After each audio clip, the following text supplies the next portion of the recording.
কেমন করে আমি রইলি মা পরের ঘরে, পরের ঘরে মন কেমন করে। সত্যি তো, এত বড় পৌষ পরবে কেউ মেয়ে, কোনো মেয়ে যদি শ্বশুর বাড়িতে থাকে তো তার মন একটু খারাপ করবে নাকি। তো চলো আমরা কিন্তু সবাই মিলে নাচবো, ঠিক? চলো। এত বড় পৌষ পরবে রইলি মা পরের ঘরে,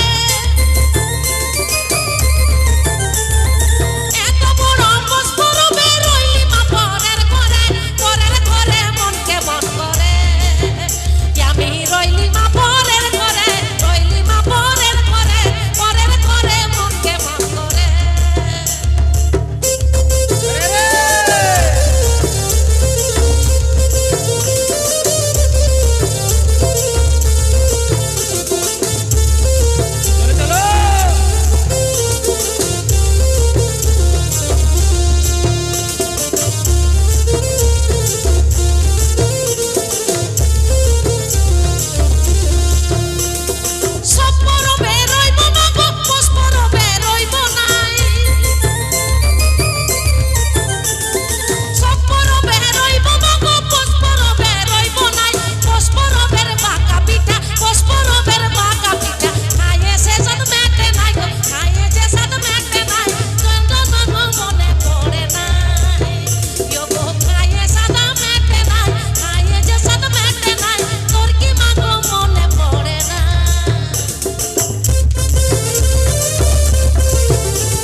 আমরা হয়তো এখানে